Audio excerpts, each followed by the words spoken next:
Hi, everybody. How the heck are you doing? I hope you are well out there. I was just reading a little bit of Timothy, and I wanted to put some words together for you in case they were not exactly clear, because sometimes Paul's writings are a little hard to understand, and so sometimes we got to get, out with the meat and bones, and we got to spit out the bones and eat the meat, and that's what we're hoping for. And my wife's looking at me like I didn't say that right, which I probably didn't. But this is where the meat and potatoes and the meat and bones are right here. Eat the meat, eat the potatoes, spit out the bones. But this is what Paul is talking about, right? Paul is an astute Torah leader. He is a Pharisee, and to be a Pharisee, that is not a good thing. Pharisees were not law keepers. They were not the ones who were keeping the Torah. They keep the Torah and 25 other books that they call the oral Torah, which inside of that as well, they have a thing called the Kabbalah. And the Kabbalah is where they actually communicate with demons. And when they go off in the Kabbalah and do this thing with the Zohar, it is very evil. So you don't want to be, a Jew when the Jews believe all these other things, which violate Deuteronomy 4:2. So this is what Paul is saying. He says, desiring to be teachers of the Torah, understanding neither what they say, nor whereof they affirm. But we know that the Torah is good if a man conducts himself in it accordance to the Torah. And so that would lead people to go, well, maybe the Torah isn't good.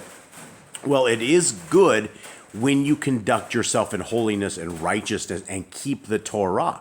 When you are abiding in the law, statutes, and commands of our Creator, and you're walking not contrary to Him, then He will walk with you. But the problem is, the contrary part of that is you will receive blessings if you're going contrary, or you will receive curses if you're going contrary to what His wishes are. And so that is how it can become bad. The Torah will be used for judgment, and if you are under the judgment of it in an evil way, it's not going to be good for anyone. So continuing on, this is what he says. Knowing this, that the law is not made for a righteous man, but for the wicked and disobedient, for the unholy and for sinners, for them without Yahuwah and profane, for murderers of fathers and murderers of mothers, for manslayers, for whoremongers, for them that defile themselves with mankind, for men stealers, for liars, for perjured persons, and if there be any other thing that is contrary to sound doctrine.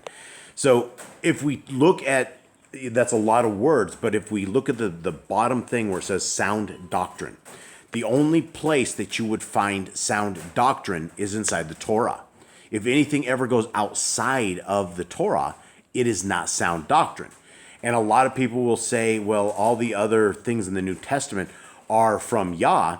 And like one of our, it was one subscriber of ours, he mentioned that, when Paul and the rest of them talk, they don't say in the name of God, or God has said it that we are sent to say, right? It's not like the prophets. They were out there and they were witnessing to people, and people wrote stories about them, or they wrote stories or whatever. But it's different. These guys were always preaching sound doctrine, regardless of how it comes across when people are writing these letters.